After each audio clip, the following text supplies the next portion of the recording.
मिल सकती है। ये पूरा का पूरा जो ओवरव्यू है वो लेते हैं राजेश सर से। Good morning sir. Good morning Kanchan. कैसे हैं सर? बस बढ़िया। आपको नव वर्ष की ढेर सारी शुभकामनाएं, आपकी पूरी टीम को शुभकामनाएं।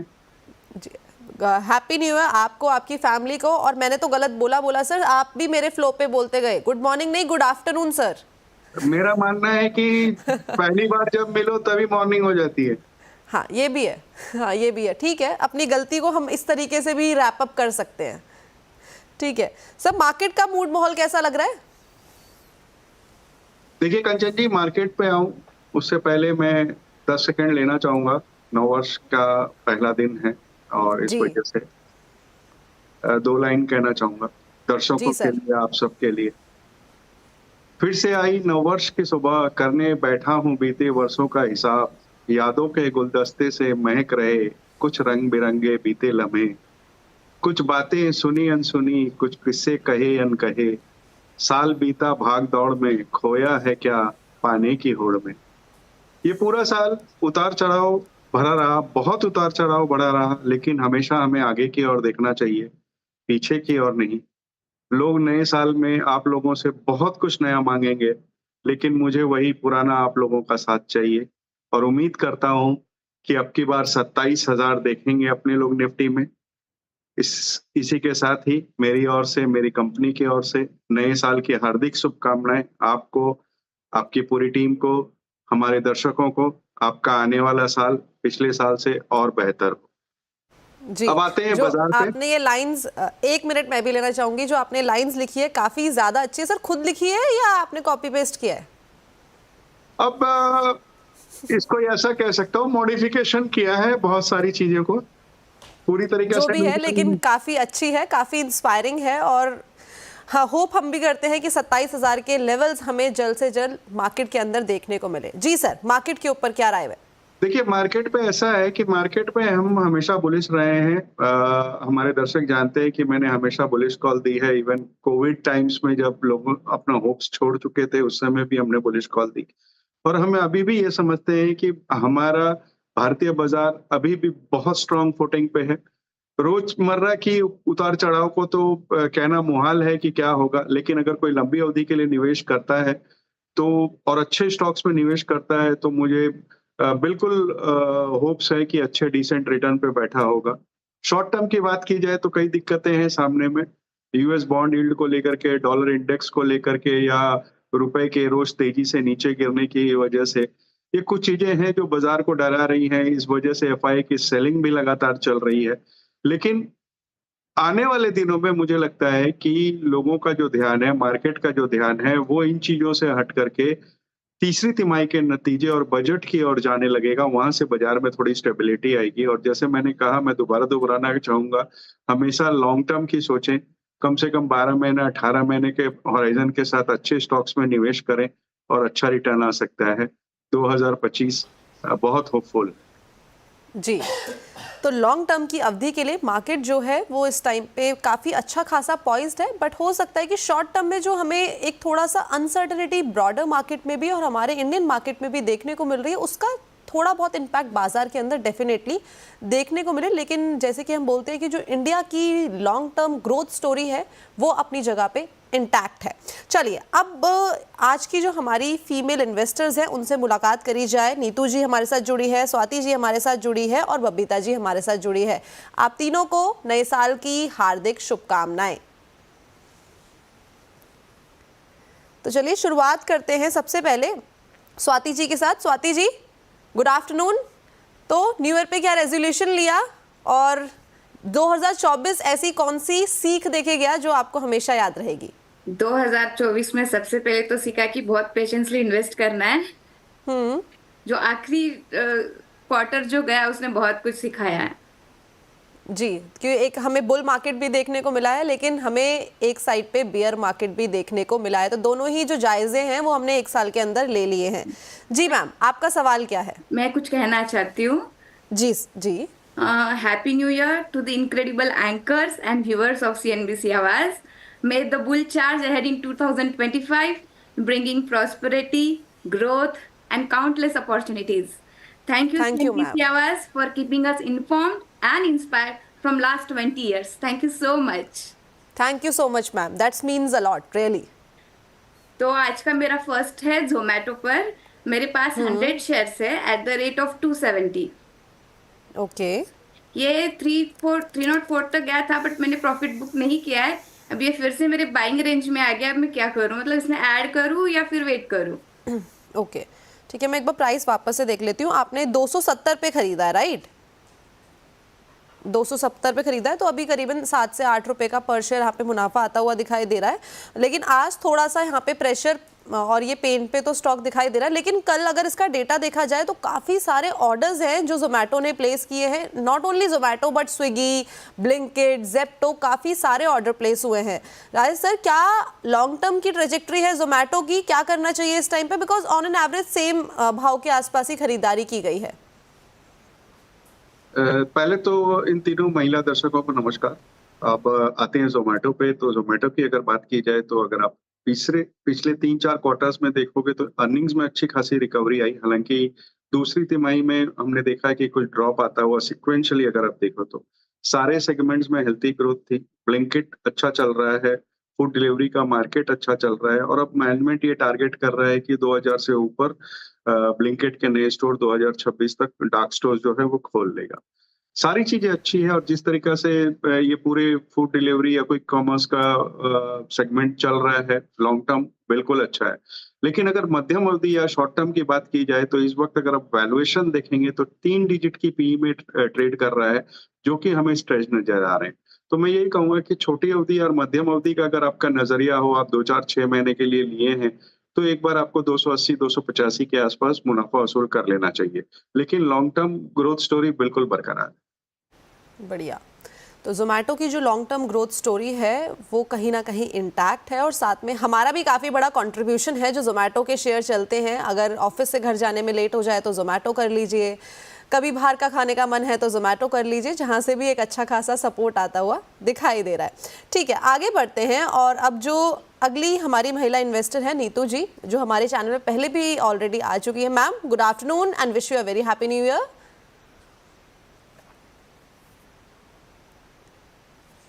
नीतू जी, आपको मेरी आवाज आ रही है? आपको भी नए साल की बहुत बधाई हो। जी जी जी आ रही है। ओके मैम, क्या सवाल है आपका? मेरा GSFC लिया हुआ है 185 पर 300 क्वांटिटी। ओके 185 पे, ठीक है। लॉन्ग टर्म पर्सपेक्टिव के लिए आपने होल्डिंग बनाई है इसमें, या शॉर्ट टर्म या मीडियम टर्म के लिए? मैडम लॉन्ग टाइम के लिए ये तो 300 भी गया था, लेकिन मैंने प्रॉफिट बुक नहीं किया तो इतना नीचे आ गया। जी, क्योंकि 322 का इसने 52 हफ्ते का हाई लगाया था, लेकिन उसके बाद ये नीचे ड्रैग डाउन हुआ है। हालांकि आज इसमें करीबन 2.5% का इजाफा आता हुआ दिखाई दिया, बिकॉज काफ़ी सारी अनाउंसमेंट्स है जो फर्टिलाइजर सेक्टर के लिए हो रही है, और उसका असर यहाँ पे भी आता हुआ दिखाई दिया। लेकिन सितंबर क्वार्टर के इसके नतीजे देखे जाएँ तो इनके जो नेट सेल्स हैं वहाँ पे करीबन 16% का एक YoY बेसिस पे डाउन साइड देखने को मिला था। और अब नई अर्निंग साइकिल आने वाली है। राजेश सर, क्या एक्सपेक्ट करें नतीजे से? यहाँ पे अच्छे नतीजे आ सकते हैं, बूस्ट मिल सकता है? लॉन्ग टर्म की ट्रेजेक्ट्री किस तरीके की दिखाई दे रही है चार्ट्स पर? देखिए, ऐसा है कि जो नतीजे में ड्रॉप देखा गया था वो कई फैक्टर्स के कारण से था। पहला तो सब्सिडी जो थी वो रिड्यूस हो गई थी, और ये जो है सेल्स का फिगर वो सब्सिडी के साथ आता है। दूसरे रॉ मटेरियल्स के प्राइसेस बहुत बढ़ गए थे, जिसके कारण से मार्जिन्स में भी दबाव देखा गया था।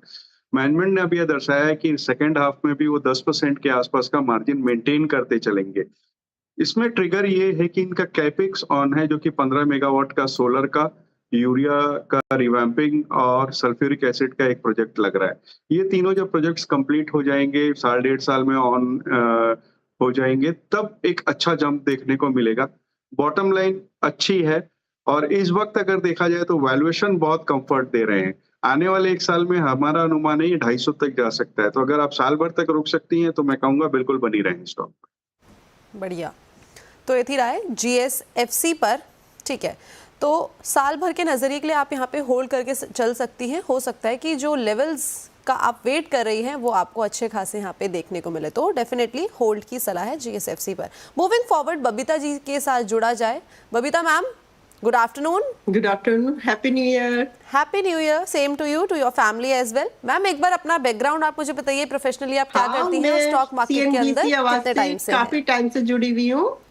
जी। पहले तो मैं 2007 से जुड़ी हुई थी, बीच में थोड़ा सा ब्रेक हो गया था।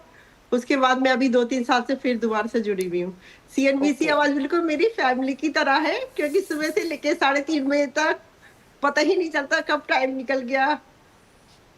जी, thank you so much ma'am, ये जो भी आपने हमें कॉम्प्लीमेंट्स दिए, थैंक्स अलॉट। और मैं होप करूंगी कि आप सभी के सभी हमारे साथ ऐसे ही बने रहे, जैसे कि आप हमें अपनी फैमिली मानते हैं, वैसे ही हम जितने भी हमारे व्यूअर्स हैं उनको भी अपनी फैमिली की तरह ही मानते हैं। ठीक है मैम, आपका सवाल क्या है? मैंने कोचिन शिपयार्ड ले रखे हैं 1680 रुपए के। मैं ये पूछना चाह रही थी कि अभी कब ये बढ़ेगा? वैसे तो मैं लॉन्ग टर्म इन्वेस्टमेंट हूँ, ओके। लेकिन बस यही सवाल पूछना था कि मतलब और इसमें ऐड करने के लिए अभी काफी गिरेगा कि अभी बढ़ने लग जाएगा? ठीक है, तो कोचिन शिपयार्ड जिसने करीबन 3,000 तक की भी रैली एक टाइम पे दिखाई है, पिछले अगर एक साल की ट्रेजेक्ट्री इसकी देखी जाए तो करीबन 160% तक का रिटर्न इस काउंटर ने जनरेट करके दिया है। बट पिछले 6 महीने में थोड़ा सा ये लैगार्ड रहा है, क्योंकि यहाँ पे जो नेगेटिव रिटर्न्स देखने को मिल रहे हैं पिछले 6 महीने में वो है करीबन 32 से 33% के, और ये करेक्ट होते होते 1500 के लेवल तक आ चुका है। राजेश सर, आगे की ट्रेजेक्ट्री कैसी है? 3000 के लेवल यानी कि यहाँ से करीब करीब डबल के लेवल हमें देखने को मिल सकते हैं, या ये टाइम आ गया है एवरेजिंग का? लेकिन ये ध्यान में रखिएगा कि जो इनकी खरीदारी का प्राइस है वो ज़्यादा ऊपर नहीं है, यहाँ से 1680 का खरीदारी का प्राइस है। नीचे आने का वेट करें, फिर एवरेजिंग करें, या यहाँ से यहीं पे वेट करके चले, एक हमें अच्छी जर्नी देखने को मिल सकती है। देखिए, पहले तो कंपनी पे आए तो कोचिन शिपयार्ड एक शानदार कंपनी है। पब्लिक सेक्टर शिपयार्ड में सबसे बड़ी कंपनी कही जा सकती है भारत की, जिनका मेजर रेवेन्यू का हिस्सा नेवी से आता है।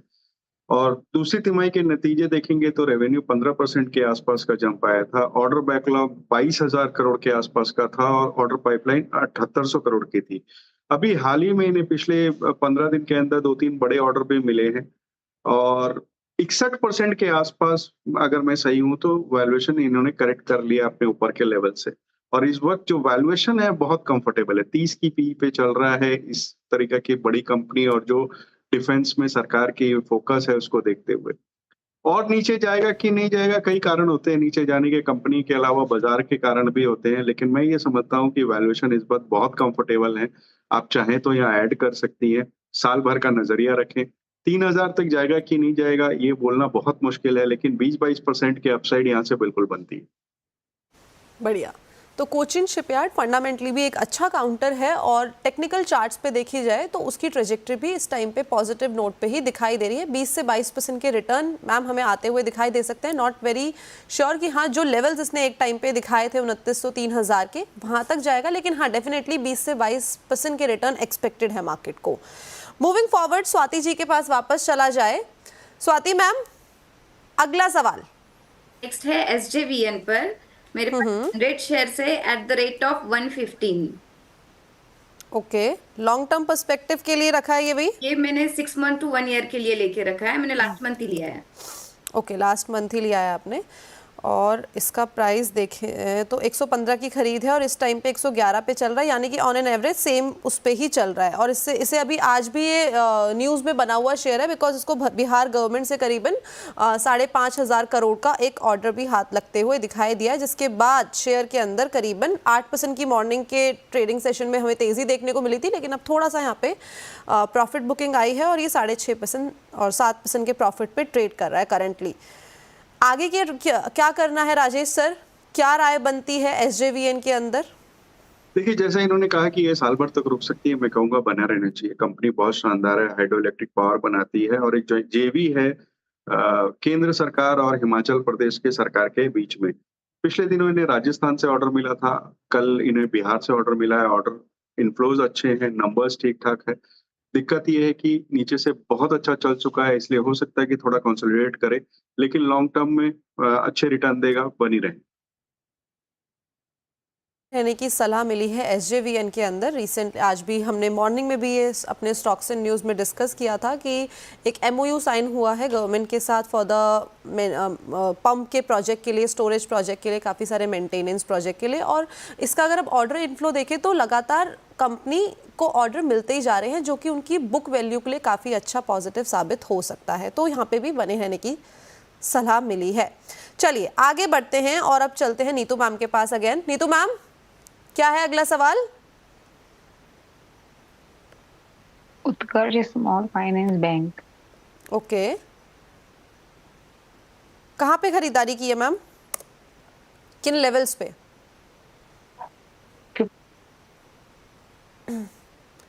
नीतू जी, आपकी आवाज नहीं आ रही है मेरे को, एक बार आप अपना माइक टेस्ट करेंगे प्लीज, या मैं एक बार मेरे पास जो डेटा आया है मैं एक बार वो 51 में 1100 क्वांटिटी।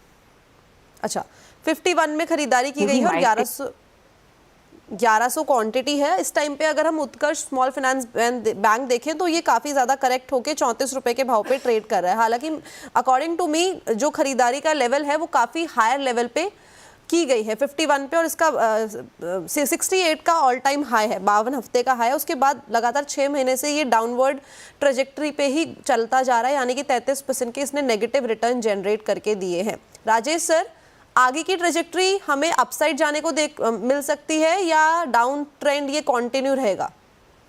देखिए, बैंक की परफॉर्मेंस बहुत खराब है। पिछले 2-3 क्वार्टर से आप देखेंगे लगातार नंबर्स खराब आ रहे हैं, हायर प्रोविजनिंग हो रही है।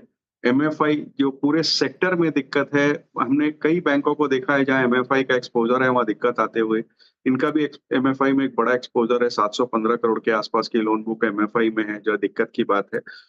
इसमें सिर्फ एक पॉजिटिव है कि अक्टूबर 2025 तक, जो कि मैनेजमेंट ने कहा है, रिवर्स मर्जर होने की पूरी होने की संभावना है, तो वहां से ट्रिगर हो सकता है। अदरवाइज परफॉर्मेंस वाइज मुझे इसमें से कोई उम्मीद ऐसी नजर नहीं आ रही है। तो बेहतर होगा कि जहां उछाल मिले निकलने की कोशिश करें। तो ये थी राय उत्कर्ष स्मॉल फाइनेंस बैंक। पूरे ही बैंकिंग सेक्टर में इसमें अभी के टाइम पे करंटली थोड़े टाइम से एक पेन तो डेफिनेटली देखने को मिला है, और वो पेन सेक्टर में ही नहीं बल्कि चार्ट्स के अंदर भी एविडेंट है। तो आप यहाँ से निकल सकते हैं उत्कर्ष स्मॉल फाइनेंस बैंक से, या अगर आप काफ़ी लंबे टाइम के लिए देख रहे हैं तो आप होल्ड भी करके चल सकते हैं। Last call will be yours. ठीक है, आगे बढ़ा जाए और बबीता मैम के पास चला जाए। बबीता मैम, क्या सवाल है? हाँ जी, मैं ये पूछ रही थी कि मेरे को थोड़ा सा पैसा इन्वेस्ट करना है, तो मैंने 2 शेयर चुने हैं, L&T और टाटा मोटर्स। ओके, तो मैं राजेश जी से पूछना चाहती हूँ कि दोनों में से, वैसे मेरे पास दोनों शेयर है, लेकिन मैं सोच रही हूँ कि थोड़े और खरीद लेती हूँ। अच्छा, है तो कौन से लेवल पे है पहले आप मुझे ये बताइए।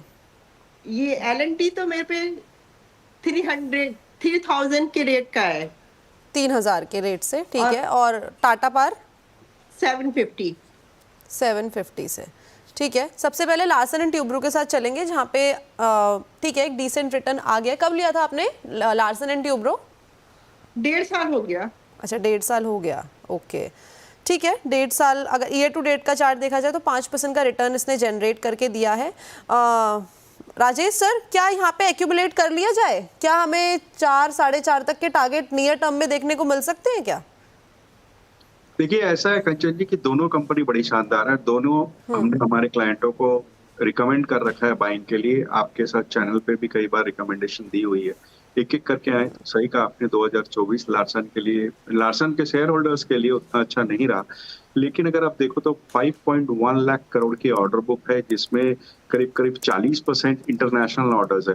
तो ये बहुत शानदार है और हर क्वार्टर्स में नए ऑर्डर आते जा रहे हैं।